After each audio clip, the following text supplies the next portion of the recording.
Hey guys, boy Chill here. Welcome back to Chill. We are continuing on with our command line interface framework. We got the baseline foundation down, and now it's time to have a little fun with it. We're going to add some bells, add the whistles, put a cherry on top. We glazing this mofo. So the first thing that we want to look at here, we see here, we're doing some ternary here. Checking to see if the option was supplied. If so, use it. If not, use a default, and that's fine.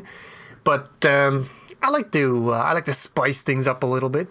But one thing you'll note about options are they are very optional. You know what I mean? So they fit with the semantics of std optional. Especially if we have that, we can do like a bunch of cool monadic stuff, and it's good times. So let's do std optional t. And we'll just call the function opt. We'll make it nice and short so it doesn't stink up our code. So if an option was supplied, then we want to return an optional filled with the data. And if not, then we'll just return a std null opt. So now this would become opt.numWindows.get it as an optional. And then we do value or and whatever our default was. And you know, that's nicer. You can do a lot of stuff with it now. You can, you know, transform it. Like there's all these monadics that you have in here, and then or else, all that stuff. But yeah, there we go. Now, you know me, I am an unrepentant operator overloader. So let's take it one step further. We're gonna go operator double pipe right hand side const. What do you think is going to happen here? We're going to return opt.value or right hand side. So now with this, we have a nice shortcut for this very common operation. We can just do opts.numWindows or 2 if it wasn't supplied. Now you got to admit that's quite sexy. Maybe not everyone's cup of tea, but it is my kink, to be certain. That's my fetish. You could even make like an implicit conversion to optional if that floats your boat. And then you could pass this directly to a function that takes an optional, but we won't. We will practice some restraint. Now, one thing to consider here, this is a very nice syntax for, you know, having a default value for some option if it wasn't supplied. But if you're going to be using an option in multiple places and you have to copy the default there everywhere, now whenever you want to change that default, it becomes very annoying to refactor if you want to keep it consistent in every case. So we should have a place to centralize the default value. You should be able to pass a default into here, and that'll go in. So let's do that. So I'll make the constructor take in a default t here, and then can move that into data when we construct. So now if I go to my CLI options here, I can supply the default value of 2. And when you're using this sort of semantics, then all you need to do is just use the value directly. You don't have to check anything. Just use it, because you know it's either going to be the default that you want or something that the user specified. So now if I run it with no options, I should see 2 windows being spawned in. And here they are. Beautiful. Now, one thing we're going to notice with this, it doesn't really show us what the default will be, which is not great. But there is a way. What you can do is you can customize using the P option pointer, and you can say default value. And it takes a reference to whatever is basically holding that default value. So we can put that to data, and now it will print the value in data as the default. And that's beautiful. That's right here. You can see numWindows int, and the default is 2. That is already put out in your help for you automatically. Very nice user interface. Now there's a little problem with this, and let's add another option. So this option really doesn't have a default value associated with it. If you don't supply it, it just doesn't come into effect. And that's fine, because our constructor here takes this on if you don't supply a default. So that's fine. But you see here, it's going to show a default here anyways, because it does that for every option that we create. So really, we only want to put this information in the help if we actually have an explicit default that we are setting. So let's use std optional. So now we can detect the difference between the case of the application programmer supplying an explicit default versus just being an empty. And now if the user supplied, if the developer supplied an explicit default, we're going to initialize data with that. Otherwise, we're going to initialize it with just a default constructed t. And in here, if a default was supplied, and only if a default was supplied, we are going to set the default value into CLI 11. And now we see num Windows has a default of 2. Non-default doesn't show anything in here. Exactly as we want. Now, default value is one way of customizing an option, but there's like a ton. So another thing you can do with an option, let's just see here. You could say excludes, and you could tell it a different option that cannot be used together with this option, which is a very common thing in a command line utility. If you specify some options, just other ones don't make sense together with it. So how can we expose this to the person, the end developer, using the framework to make a command line interface? Let's define like just a simple empty type here. We're going to call, no, not std. We're going to call it struct empty customizer. Right, now let's template this thing. Template class C for customizer. And we are going to take a const reference to a customizer, and we will default construct that to be an empty customizer. And let's also default this one empty customizer, because that's, in some cases that becomes necessary. So we'll just do it right here. What are we going to do here? Well, if it's empty customizer, we're going to do nothing. So let's just do if const expr std same as, so if C, let's do empty customizer. C is the same as an empty customizer, we do nothing. So if it's not the same as an empty customizer, the customizer should be an invocable type. So we should be able to do cust, pass it, we'll let it work on the p option pointer. And this will contain any additional customization that the person making the command line interface wants to do. Now in here, let's supply an invocable that is going to work on the p option. So we're gonna capture this pointer so that we can work on these members. That's important. And then we're gonna do CLI option pointer to p opt. And in here, I'm gonna do p opt pointer to excludes. And we need to pass it the option from this one. So we can do shit the bed dot. Now here's the problem. We don't have access to that. That's private. The p option from this one is private. So we need to give ourselves a little back door for when we're creating these things. So we can do that pretty easily. We'll go to the place here, the base, and we're going to declare a friend.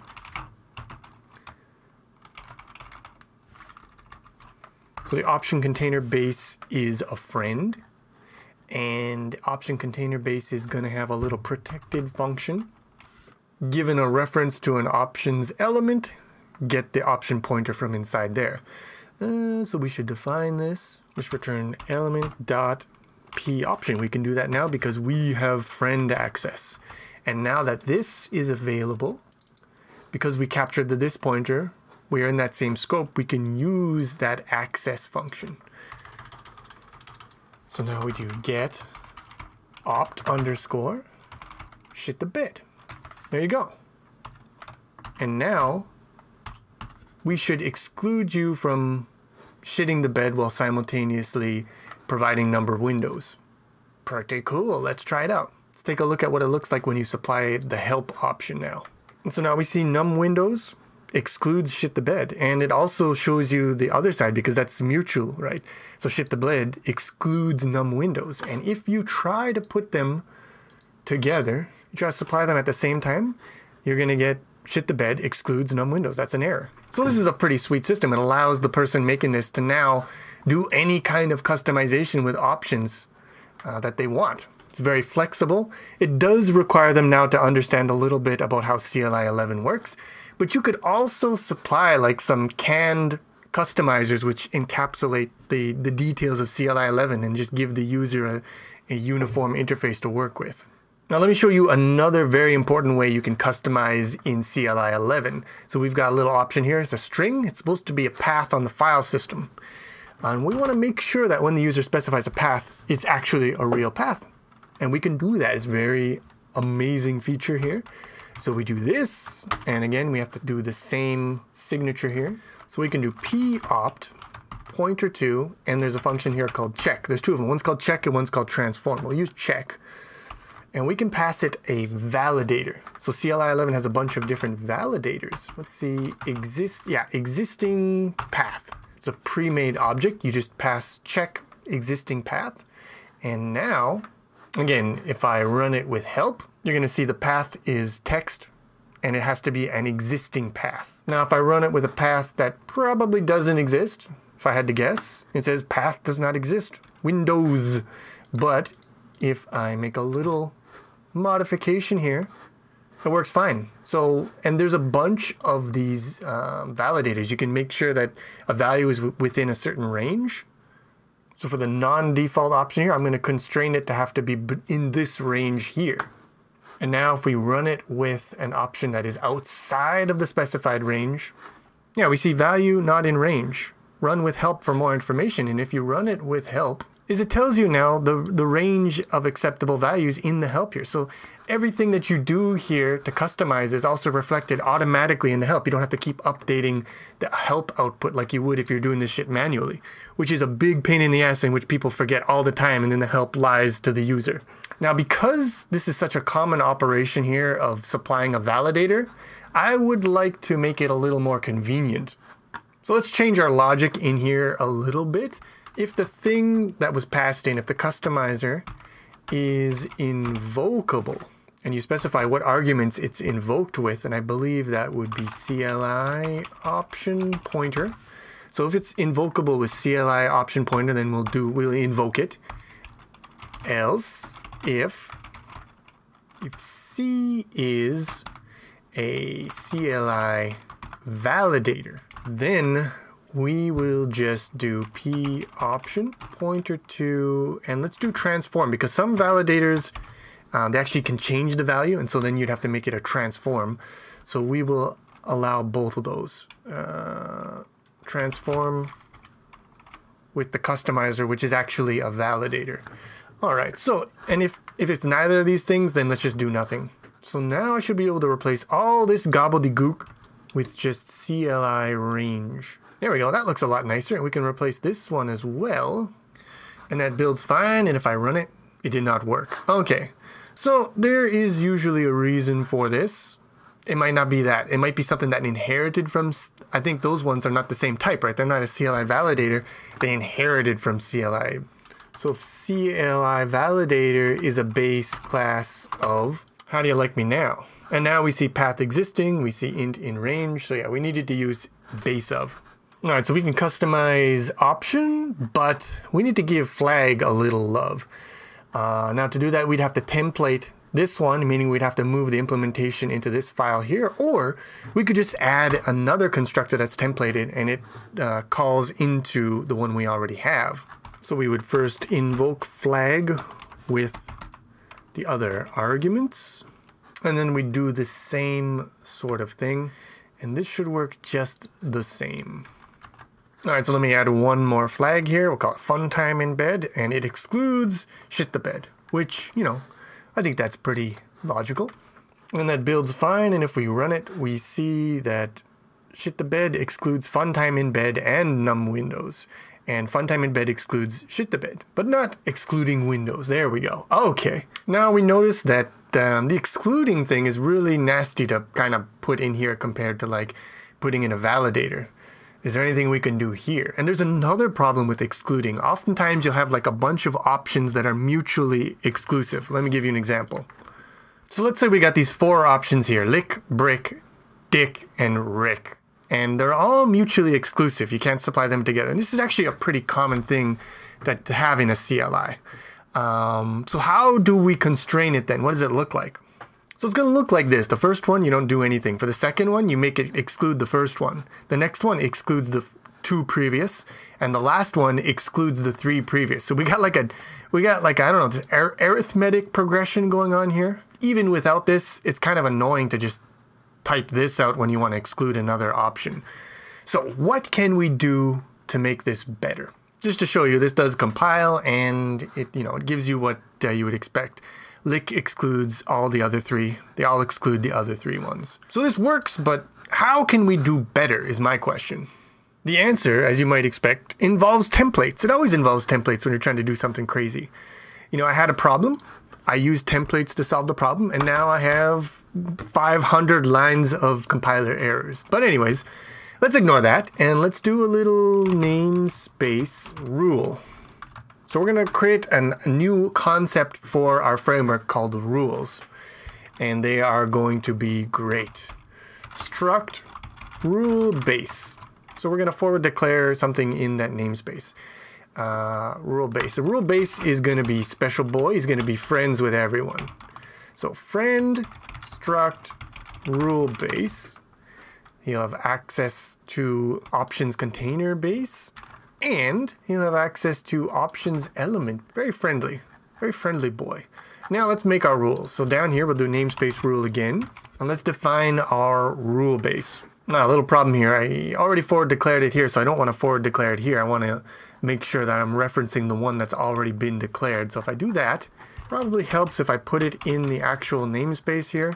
All right, so if I do all of that stuff, I define rule base here, I give it a little access here to get option, and now it can have access to option element base p option. So you can get access to option, and we can get access to app from CLI 11, although it doesn't like this one. Yeah, it's true. This function here could just be static, like there's no reason to make it a member function. And then if we do that, you're happy. Okay. Now I'm just thinking here, because we're using this accessor from options element base to get the app, maybe we don't even need to make this one a friend of option element base itself. All right, beautiful. So this is going to form the base for all of our options. They will inherit from this, and they will gain the access that they need to do their special magic. All right, let's define our first rule. It is called mutual exclusion, and we're going to give it a list of elements, and they will all mutually exclude each other, and it will be very sexy. So we're going to do a template parameter pack of T elements, mutual exclusion, exclude all the elements from each other. So this constructor is going to call an implementation. We'll call that exclude recursive, and we'll just splat out all the elements into that. So now in the private, we have our exclude recursive. And this is just your basic parameter pack shenanigans. You have the one that you're going to peel off, and then you have the rest of the ones that were passed in. Exclude recursive T, we'll call this one the pivot, and then rest, we will call these the rest. And what we want to do is we want to call exclude on the pivot and exclude all of the rest. And then we want to recurse to the rest. So do the thing on the rest of them. So we can't call exclude if there's no rest. So we should do if const expert, can do size of on a parameter pack. So we have to make sure that we have at least one in the rest. And if we do have one in the rest, get the option pointer from the pivot. We call excludes, and then we exclude all the rest of them, which means we have to get the option pointers of all of those ones and pass them in here. So we can expand this as a parameter pack expansion, and it'll call get option on each of these, put a comma in between them, and Bob is your uncle. And then we have to, it's recursive, so of course we got to call ourself with the rest of these guys. Because we got to do, it's the arithmetic series or whatever. And there you have it. This will probably work. I have like at least a 40% success rate on my first try with a simple parameter pack like this. And by the way, if this is very confusing to you, I mean, it's not the focus of this video, but if you want me to do a video on how this parameter pack stuff expansion works in a little more detail, I could do a video like that. Let me know in the comments. We'll do one of those things where it's like if let me think here. What's a good number? That's not impossible. If 15 people comment that they want me to do a video, on this stuff, then I'll do it. But if not, I mean, a lot of you guys probably already know what this is doing anyways, so maybe it's not worth the time. But anyways, okay, so we got this. It may or may not work. Let's test it out. How do we use it? So the idea here is with a rule, you add it to the container. You don't add it to any specific option, you add it to the container. So let's do private. You make it private because you don't want it to, you know, stink up the interface when you press dot. You don't want to stink up the IntelliSense results. And then we're going to do rule, mutual exclusion for the ick boys, and then we just pass them in.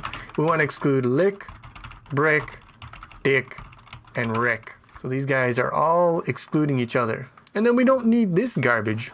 And already that's looking a lot better, but does it compile? That's the real question. Does it compile? Well, what do you know? It worked on the first try.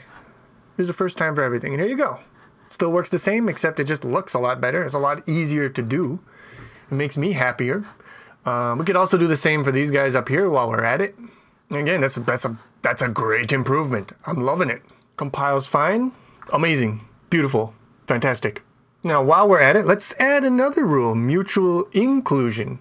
Looks like this, very similar, except now it calls the needs function. So the CLI 11 has a needs function, and that means that you have to supply, if you supply one option, you have to supply the other one as well. So add an option here, width and height, and it makes sense that if you supply one, you should probably supply the other one. So here's the help for that, and it shows us something interesting here. We see that width needs height, but height doesn't need width. So unlike exclusion, inclusion isn't like reciprocal by default. So if we want to make it true mutual inclusion to match the name, actually for inclusion, it's kind of annoying to make it mutual, and also it's not as common to make it mutual. So let's just change this rule to needs. So we can specify one pivot and a bunch of dependents that require that one to exist. So we create this function here, needs impl, that makes a single element dependent on the pivot. And then we have this parameter pack of dependents. So we call needs impl with the pack and we expand the pack. And that should call needs impl n times for n dependents to make them all dependent on a single pivot.